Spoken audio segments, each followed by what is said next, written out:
మన జిల్లాకు లేక లేక ఒక అవకాశం వచ్చింది. ఇప్పుడు ఎలాగైనా దొంగ దెబ్బ తీయాలని చూస్తున్నారు.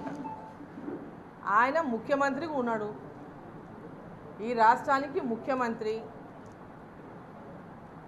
ఈ జిల్లాలో ఆయన నియోజకవర్గం ఈ మామునార్ పార్లమెంట్లోనే ఉంది. అంటే ఎందుకు మాటి మాటికి రేవంత్ రెడ్డి గారు నన్ను గద్దె దింపుతారంట, నన్ను దింపేస్తారంట అని ఒదిక్కి సింపతి కోసం ప్రయత్నం చేస్తున్నాడు. మళ్ళీ ఒదికి ఇప్పుడేమో పార్లమెంట్ ఎన్నికల్లో ఓడిపోతామనేటటువంటి భయంతోన కొత్త రాగం అందుకున్నాడు. కొత్త రాగంలోనే ఇప్పుడు ఈ మాట చెప్తున్నాడు. ఈ జిల్లాలో నన్ను దొంగ దెబ్బ తీయనీకి చూస్తున్నాడంటే ఆయన ముఖ్యమంత్రి పదవి ఊడిపోతుందా? ఏమన్నా ఈ పార్లమెంట్లో ఆయన గెలవకపోతే ఆయన ముఖ్యమంత్రి పదవి అయినా ఊడిపోతుందా? ప్రజలు ఎమ్మెల్యే ఎలక్షన్లప్పుడే డిసైడ్ అయిపోయినరు. పార్లమెంట్ ఎన్నికల్లో ఈ దేశానికి నరేంద్ర మోదీ గారు ప్రధానమంత్రి కావాలి, మేము బీజేపీకి ఓటేస్తాము, రేపు పార్లమెంట్ ఎన్నికల్లో ప్రజలు డిసైడ్ అయిపోయినరు. ఈరోజు మిమ్మల్ని చూసి ఓటేయలేదు, కేసీఆర్ మీద వ్యతిరేకతతో మీకు ఓటేసిండ్రు. మీరు వాపును చూసి బలుపు అనుకోకండి. వాపును చూసి బలుపు అనుకుంటున్నారు మీరు కాంగ్రెస్లో ఉన్నటువంటి నాయకులు. ఇంకా మాట్లాడతాడు ఆయన. సొంత జిల్లాలో రాజకీయంగా బలహీనం చేస్తే దీన్ని చూపించి రాష్ట్రమంతా తిట్టుకుంటూ తిరగవచ్చని కుమ్ముక్కైందట.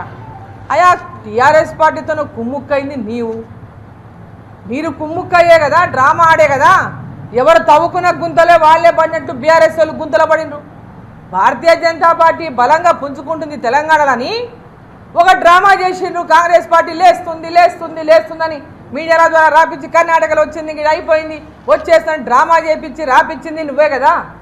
ఈ డ్రామా రావులే కదా రాపించింది మీడియాలలో పెద్ద ఎత్తున. మీరు తవ్వుకున్న గుంతల మీరు పడినరు.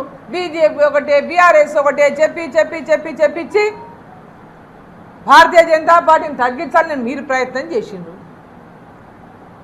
ఇక దాన్ని అందుకొని కాంగ్రెస్ పార్టీ దాని ప్రయత్నాలు ఎక్కడో మూలకున్న కాంగ్రెస్ పార్టీ ఏనాడు కూడా ప్రతిపక్ష పార్టీ పాత్ర పోషించినటువంటి కాంగ్రెస్ పార్టీ రాష్ట్రంలో భారతీయ జనతా పార్టీ పెద్ద ఎత్తున ప్రజల పక్షాన నిలబడి పోరాటాలు చేస్తే ఈ రాష్ట్ర ప్రభుత్వం పైన పెద్ద ఎత్తున వ్యతిరేకతను నిర్మాణం చేస్తే కేసీఆర్ అబద్ధాలు చెప్పి అధికారంలోకి వచ్చి మేము ఆయన కంటే మించి అబద్ధాలు చెప్పి అధికారంలోకి ఎట్లయినా రావాలని 6 గ్యారంటీలు అని చెప్పి మోసం చేసి అధికారంలోకి వచ్చి మీరు అన్నీ చేసినా కూడా బోటాబోటి ఓట్లతోనే మీరు బయటపడ్డారు, సీట్లతోనే బయటపడ్డారు. మరి ఈ అభద్రతా భావం మీకు ఎందుకు వెంటాడుతూ ఉన్నది? వీళ్ళకంతా కూడా ఒక అభద్రతా భావం వెంటాడుతూ ఉంది ముఖ్యమంత్రి గారికి కానీ కాంగ్రెస్ పార్టీకి కానీ. ఆ అభద్రతా భావంతోనే నోటికి వచ్చినట్లా మాట్లాడుతూ ఉన్నారు. రేవంత్ రెడ్డి గారిని నేను వాస్తవంగా రాజకీయంగానే పార్టీల పరంగా భారతీయ జనతా పార్టీ ఏం చేసిందో, కాంగ్రెస్ పార్టీ ఏం చేసిందో చెప్పుకుంటూ ప్రజల్ని మేము ఓట్లు అడుగుతూ ఉన్నాం. కానీ ఇక్కడ కాంగ్రెస్ పార్టీ వాళ్ళు పర్సనల్ అటాకింగ్ చేస్తూ ఉన్నారు డీకే అరుణ మీద. వాళ్ళకి చెప్పుకోనిక ఏం లేదు కాంగ్రెస్ పార్టీ మీద. పర్సనల్గా నా మీద మాట్లాడుతూ నన్ను అవమానపరిచే విధంగా, ఒక మహిళ అనేటటువంటి గౌరవం లేకుండా నోటికి వచ్చినట్లలా మాట్లాడుకుంటూ ఈరోజు దొరసాని అంట ఈయన రేవంత్ రెడ్డి గారు మాట్లాడతారు. ఏమని మాట్లాడతారు ఆయన? గద్వాలలో కాంగ్రెస్ కళ్ళు మూసుకొని గెలిచేటోళ్ళమే, దొరసాని వచ్చి ఓట్లన్నీ తీసుకుపోయి అల్లుని కేపించిందట. అయ్యా ఫస్ట్ థింగ్, దొరసాని అన్నందుకు నువ్వు నాకు క్షమాపణ చెప్పాలి. దొరసాని అనే మాట వాడినందుకు నువ్వు నాకు ఈ రాష్ట్ర ముఖ్యమంత్రిగా క్షమాపణ చెప్పాలి. ఇంకా ఒక ప్రతిపక్ష నాయకుని నేను ఇంకా పోరాటం చేస్తున్నటువంటి భావిస్తుంటే, ఇంకా వ్యక్తిగతంగా నేను అటాక్ చేస్తా వ్యక్తుల మీదనంటే చూస్తూ ఊరుకొని అరుణమ్మ సిద్ధంగా లేదు మిస్టర్ రేవంత్ రెడ్డి అని నేను హెచ్చరిస్తా ఉన్నా. ఈరోజు మీరు ముఖ్యమంత్రి అయింది ఈ రాష్ట్రానికి, మర్చిపోవద్దు. తెలంగాణలో నువ్వు అసలు ఊహించుకోలే ముఖ్యమంత్రి అవుతావని. ముఖ్యమంత్రి అయినందుకు ఆ పదవిని నిలబెట్టుకొని గౌరవాన్ని పెంచుకో. పాలమూరు జిల్లా గౌరవాన్ని కాపాడు. ఇంతకుముందు కేసీఆర్ తిట్టినట్ట నువ్వు తిడితే నిన్ను కూడా కేసీఆర్ ఏడికి పంపించినో ఆడికే పంపిస్తా.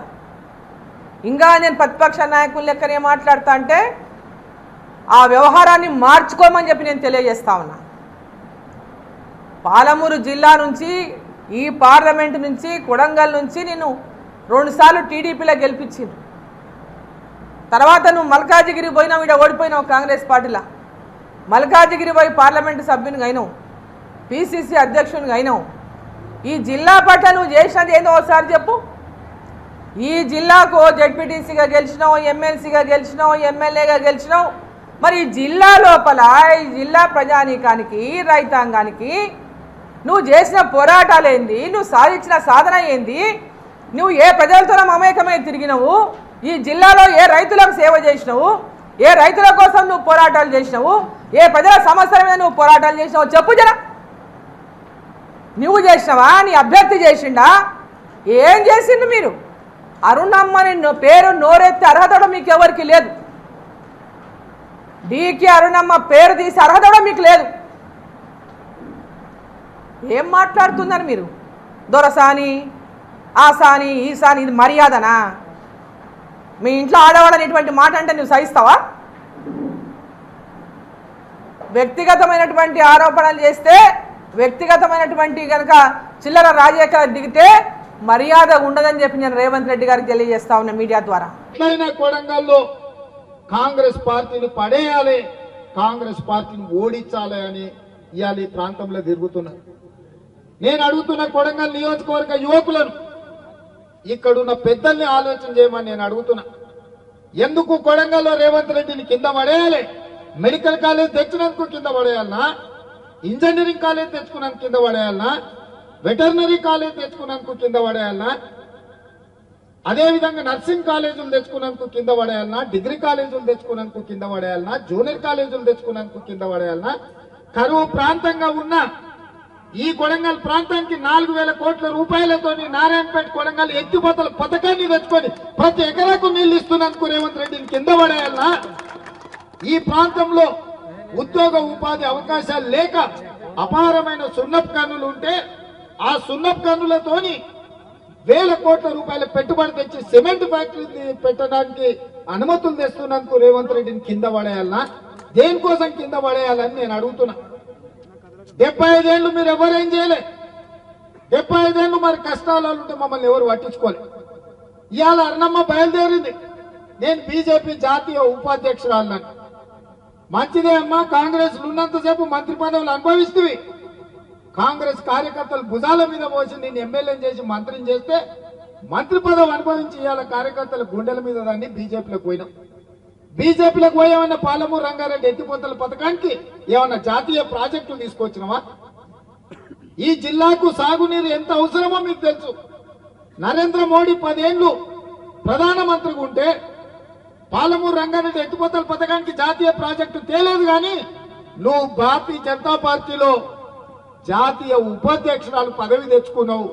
దానివల్ల నీకు లాభమైంది, నీ కుటుంబానికి లాభమైంది తప్ప మా పాలమూరు జిల్లాకి ఏమన్నా ప్రయోజనం ఉందా అని నేను అడుగుతున్నా. ఇవాళ భరసింహారెడ్డి అరుణమ్మ ఎట్లన్నా చేసే కొడంగల్ తుట్టి చేయాలి, తూటు ఒడవాలి, అప్పుడే రేవంత్ రెడ్డి ఇజ్జత్ తీయాలని ఇలా కంకణం కట్టుకొని ఇట్లకెళ్ళి చీకట్ల తిరుగుతున్నాడు. ఆడొకడు ఈడొకడు ఉంటాడు, మోప అయితేనే ఉంటాడు. ఏ ఊర్లో అయినా అందరు మంచోళ్ళు ఉంటారా? ఎవడో ఒకడు తలమాసినోడు ఉంటాడు, ఎవడో ఒకడు ఎంగిల్ మెక్కులకు ఆశ పడేటోడు ఉంటాడు. అట్లాంటి వాళ్ళు కొంతమంది వాళ్ళ చుట్టూతో చేరి వాళ్ళందరూ కూడా నేను ఒక మాట చెప్పదలుచుకున్నా. ఇవాళ మన ప్రాంత అభివృద్ధి మనం అందరం కలిసికట్టుగా ఉండి రాజకీయాలకు అతీతంగా కొడంగల్ నియోజకవర్గం నుంచి 50,000 మెజార్టీ ఇచ్చి పాలమూరు పార్లమెంట్ సభ్యుడిగా వంశీచంద్రెడ్డిని గెలిపిస్తే మీ సిపాయిగా ఢిల్లీలో ఉండి పాలమూరు రంగారెడ్డి ఎత్తిపోతల పథకాన్ని జాతీయ ప్రాజెక్టుగా తేవడానికి అవసరమైతే ప్రధానమంత్రితో కొట్లాడతాడు. రాహుల్ గాంధీ గారు ప్రధానమంత్రి అయితే 1,000 కోట్ల రూపాయలు నిధులు తీసుకొచ్చి పాలమూరు జిల్లాను అభివృద్ధి చేయడానికి ఉపయోగపడతాడు. అట్లాంటి అవకాశాన్ని జారవిడుచుకుందామా? ఇవాళ వాళ్ళు వీళ్ళు చెప్పినట్టు మనం నష్టపోదామా? అదేవిధంగా కాంగ్రెస్ ఓడగొట్టాలంటుంది. బీఆర్ఎస్ వాళ్ళు కూడా మోపారు. నేను అడుగుతున్నా, ఎందుకు ఓడగొట్టాలి కాంగ్రెస్ ను? ఆడబిడ్డలకు ఆర్టీసీలో ఉచిత బస్సు ప్రయాణం ఏర్పాటు చేసినాక కూడగొట్టాలనా?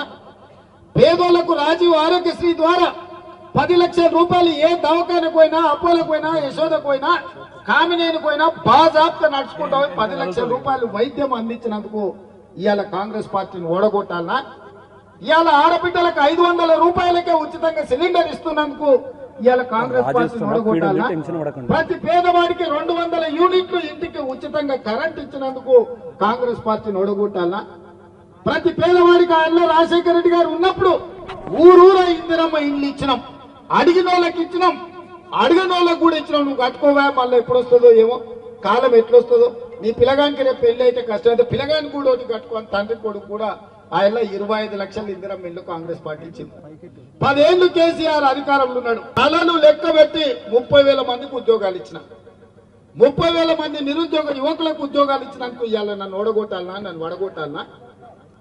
బీసీ జనాభా ఎంతుందో లెక్కను తెలవక 60 ఏళ్ల నుంచి బీసీలు కొట్లాడుతుంటే ఈ తెలంగాణ రాష్ట్రంలో ఉన్న బీసీల జనాభా మొత్తం లెక్క కట్టుండ్రి, లెక్క ప్రకారం వాళ్ళకు నిధులు ఇవ్వాలి, నియామకాలు చేపట్టాలని, బీసీ జనాభా లెక్కలు కట్టమని ఆదేశాలు ఇచ్చి, జీవోలు ఇచ్చి, నిధులు ఇచ్చినందుకు రేవంత్ రెడ్డిని ఓడగొట్టాలి, కాంగ్రెస్ పడగొట్టాలన్నా? దేనికోసం పడగొట్టాలి, దేనికోసం ఓడగొట్టాలి? మీరు ఆలోచన చేయండి మిత్రులారా. ఇవాళ ఎవరికైనా ఓటేస్తే కాంగ్రెస్ కు సుక్క నీరు వస్తుందా? కొడంగల్లో ఉండే తండాలకు రోడ్లు వస్తాయా? ఈడుండే చదువుకునే పిల్లలకు ఉద్యోగాలు వస్తాయా? ఇవాళ వాడు చెప్పిండానో వీడు చెప్పిండానో మతం పేరు మీదనో భాష పేరు మీదనో పంచాయతీలు పెట్టి కలిసిమెలిసి ఉండే కోస్గిలో ఇవాళ పంచాయతీలు పెట్టి కాడికి వచ్చారు. ఎన్నడన్నా కోస్గిలో ఎన్నడన్నా కొట్లాడుకున్నామే? శ్రీరామనవమికి వాళ్ళు వచ్చి పీర్ల పండుగకు మనం పోతుంది. ఎన్నడన్నా మన మధ్యలో పంచాయతీ ఉందా? గెట్టు తగాదా ఉందా, లేకపోతే ఆస్తి తగాదా ఉందా? కానీ ఇవాళ ఓట్ల కోసం మళ్ళీ పంచాయతీలు పెట్టాలని కొంతమంది బయలుదేరారు. ఇది మన ప్రాంతానికే మంచిది కాదు మిత్రులారా, ఆలోచన చేయండి. కొడంగల్ అంటే ప్రశాంతం. ఎన్నికలు వచ్చినప్పుడు ఎవరి పార్టీకి వాళ్ళకి చేసుకుంటాం, ఎన్నికలు అయిపోయిన తర్వాత ఎవరి పని వాళ్ళు చేసుకుంటాం. ఎవరి దగ్గరికి ఎవరు పోయి ఎవరి మీద ఎవరు కేసులు పెట్టుకోం. ఇవాళ అక్రమ కేసులు పెట్టుకునే పరిస్థితి, జుట్లు పట్టుకొని కొట్లాడుకునే పరిస్థితి ఇవాళ కొంతమంది కల్పిస్తున్నారు. అందుకే మిత్రులారా, ఈ కొడంగల్లో ఈ 5 ఏళ్లు నేను ఒక్కటే మాట చెప్పదలుచుకుని ఇక్కడ ఉన్న పెద్దలందరికీ, ఇక్కడ ఉన్న యువకులందరికీ, ఈ 5 ఏళ్లు రాజకీయాలు వద్దు. ఈ 5 ఏళ్లు ఎవ్వని గురించి ఎవ్వడు భ్రమలు కల్పిస్తే భ్రమలు పడకండి. 10 ఏళ్లు ప్రధానమంత్రి ఉన్న నరేంద్ర మోడీ మళ్ళీ 3వసారి ఓడేస్తే చంద్రమండలానికి రాజవుతాడా? ఏమవుతాడా? 10 ఏళ్లు ప్రధానమంత్రి ఉన్న నరేంద్ర మోడీ మనకేమన్నా ఇచ్చిందా? 5 ఏళ్ల నుంచి జాతీయ ఉపాధ్యక్షురాలు ఉన్న అరుణమ్మ ఏమన్నా తెచ్చిందా? ఇంకా కొత్తగా ఏం తెస్తారు? ఇవాళ మనకు అవకాశం వచ్చిన ఎంబడే 5,000 కోట్ల రూపాయలు తీసుకొచ్చి కోస్గిలో 1,00,000 మందితోని సభ పెట్టి రాష్ట్రంలో ఉన్న మంత్రులందరినీ కొడంగల్కు కోస్గికి రప్పించి శిలాఫలకాలేసి ఇవాళ అభివృద్ధి పనులు చేపట్టామా లేదా ఆలోచన చేసి, ఊరూరు సందు సందు రోడ్లేసే బాధ్యత మనం తీసుకున్నాం. 3,500 ఇందిరమ్మ ఇళ్లు ఎంబడే పేదోళ్ళకి ఇచ్చడానికి ఇవాళ జీవో ఇచ్చినాం. 4,50,000 ఇల్లు 22,500 కోట్ల రూపాయలు కేటాయించి రాష్ట్రమంతా పేదోళ్లకు ప్రతి ఇంటికి 5 లక్షల రూపాయలు ఇల్లు కట్టుకోనికే ఇవాళ ఇచ్చిన మాట వాస్తవం కాదా? ఒక్క కొడంగల్లో నేను 40 కోట్ల రూపాయలకు సీసీ రోడ్లు ఇచ్చినాం, డబుల్ రోడ్లు ఇచ్చినాం, ప్రతి తండాకు రోడ్లు ఇచ్చినాం. దాదాపుగా 700-800 కోట్ల రూపాయలు 100 రోజుల్లో కొడంగల్లో వచ్చే సిమెంట్ ఫ్యాక్టరీ రాకుండా పోతే, నారాయణపేట కొడంగల్ ఎత్తిపోతల పథకం ఆగిపోతే, పాలమూరు రంగారెడ్డి ఎత్తిపోతల పథకానికి జాతీయ ప్రాజెక్టు రాకుండా పోతే ఇవన్నీ నష్టాలు జరుగుతాయి మిత్రులారా. అందుకే ఈడికొచ్చిన ప్రతి కార్యకర్తకు నేను ఎక్కడున్నా నా గుండె చప్పుడు కొడంగలే. నేను ఏ స్థాయికి ఎదిగినా, చాలా మంది ఓడిపోయిన తర్వాత రేవంత్ రెడ్డి మళ్ళీ రాడు, పట్నం వంక చూసుకుంటాడు, ఎల్బీ నగర్ పోటీ చేస్తాడని మా మిత్రులు, మా మీడియా మిత్రులు, సార్ ఎల్బీ నగర్ పోతాడు, సార్ షాద్ నగర్ పోతారన్న పోయినానే మళ్ళీ మీ దగ్గరికే వచ్చినాయి కదా, అవునా కదా? మళ్ళీ వెనక్కి వచ్చినా మీ దగ్గరికే వచ్చినా మీరే మళ్ళీ భుజాల మీద మోసిండు, మీరే గెలిపించారు. అందుకే నేను మాట ఇస్తున్నా, ఈ కొడంగల్ మొత్తం దేశంలోనే ఆదర్శవంతమైన నియోజకవర్గంగా అభివృద్ధి చేసి ఇక్కడ ఫ్యాక్టరీలు తెచ్చి ఇక్కడ నిరుద్యోగులకు ఉద్యోగాలు ఇచ్చి అభివృద్ధి అంటే కొడంగల్ లాగా ఉండాలి. కార్యకర్తలు అంటే కొడంగల్ కార్యకర్తలను చూసి దేశమంతా నేర్చుకోవాలనే విధంగా ఇవాళ ప్రయత్నం చేస్తున్నాం. నేను మిమ్మల్ని అందరినీ వీళ్ళందరూ రూమ్ లో ఉమ్మరిస్తుంది చెమట పెడుతుందని అనుకుంటున్నారు. నేను అనుకున్న చాలా రోజులకు మా వాళ్ళని మా కుటుంబ సభ్యులు అందరినీ గంటల కొద్ది కూర్చొని అందరితో కలిసి మాట్లాడినా ఇన్ని రోజులు నాకు నిద్ర పట్టదు. ఎందుకంటే నా కోసం కష్టపడ్డ వాళ్ళందరినీ నేను కలుసుకున్నాను సంతోషం నాకుంది.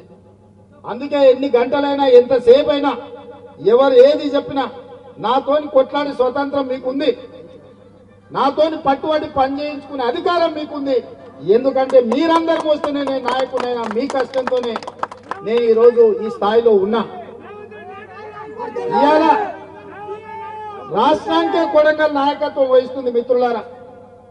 ఇవాళ ఏది ఉన్నా నేను ఇక్కడ కూర్చుంటే ఎవరు బీఫామ్ తీసుకోవాలన్నా కొడంగల్కు రావాల్సింది కదా. ఎందుకంటే నేను చెప్పిన 119 నియోజకవర్గాల వాళ్ళు కొడంగల్లో కొండరెడ్డిపల్లిలో కూర్చుంటే కూడా వచ్చి బీఫామ్లు తీసుకుపోతారు. ఇది మన ఆత్మగౌరవం. ఇవాళ కూడా చెప్తున్నా 17 పార్లమెంటు ఎంపీలు మనం కొడంగల్ ఇంట్లో కూర్చుంటే ఇక్కడికి వచ్చి బీఫామ్ తీసుకొని పోవాలి. ఇంత గౌరవం మనకి ఇచ్చినట్టే కదా సోనియమ్మ. ఇవాళ మన గౌరవాన్ని తగ్గించడానికి కుట్రలు జరుగుతున్నాయి, మనల్ని దెబ్బతీయడానికి పన్నాగాలు పన్నుతున్నారు. వీటన్నిటిని దృష్టిలో పెట్టుకోండి. ఎవరేమి దేరు ఇన్నేళ్లు చూసిండ్రు. అరుణమ్మ మంత్రి ఉన్నప్పుడు చూసిండ్రు, టీఆర్ఎస్ అధికారంలో ఉన్నప్పుడు చూసిండ్రు, నరేంద్ర మోడీని ప్రధానమంత్రిగా చూసిరు. 10 ఏళ్లలో 10 పైసలు కూడా మనకి ఇయ్యలేదు. మనం సచ్చినమా బతికినమా అని మనల్ని ఎవరు అడగలే. 100 రోజుల్లో సోనియమ్మ ఇందిరమ్మ రాజ్యం వస్తే సోనియమ్మ నాయకత్వంలో కొడంగల్కు 5,000 కోట్ల రూపాయల అభివృద్ధికి వచ్చినాయి. ఇవాళ అన్ని కాలేజీలు వచ్చినాయి, అన్ని ఫ్యాక్టరీలు వస్తున్నాయి, అన్ని కొడంగల్కు శుభ సూచకం. ఇవాళ మీటింగ్ వచ్చిన వాళ్ళు రాని వాళ్ళకి అందరికీ నేను విజ్ఞప్తి చేస్తున్నా, ఈ ఎన్నికల్లో కొడంగల్ అసెంబ్లీ నుంచి పార్లమెంటుకు 50,000 మెజారిటీ ఇచ్చి ఎవరి కుట్రలు కుతంత్రాలు కొడంగల్ ప్రజలు సహించరు, తిప్పి కొడతారని ఇవాళ మనందరం కూడా ప్రతినబూనాల్సిన అవసరం ఉన్నది. మీరందరూ 50,000 మెజారిటీ తెప్పించడానికి సిద్ధంగా ఉన్నారు కదా? ఉన్నారా? మా మీడియా సోదరులు కూడా చెప్పాలి. ఎందుకంటే ఇది మన ప్రాంతం, మీరు కూడా ఇక్కడ బిడ్డలు. ఈడ జరిగే ప్రతి అభివృద్ధి మీకు కూడా వస్తుంది. మీ తల్లిదండ్రులు కష్టపడి ఈ ప్రాంతంలో కష్టాలు చూసిండ్రు. ఇవాళ మన కష్టాలు తీరే సమయం వచ్చింది. మీ అందరి సహకారం ఉండాల్సిందిగా కోరుకుంటూ అందరి సమస్యలు పరిష్కరించే బాధ్యత నాది. రాష్ట్రానికి నాయకత్వం వహించమని సోనియమ్మ మల్లికార్జున ఖర్గే గారు నాకు ఆదేశాలు ఇచ్చిండ్రు. ఎక్కడున్నా కూడా నా గుండె చప్పుడు కొడంగల్ అని చెప్పి మళ్ళొక్కసారి మీ అందరు తెలియజేస్తూ మీ అందరి దగ్గర సెలవు తీసుకుంటా.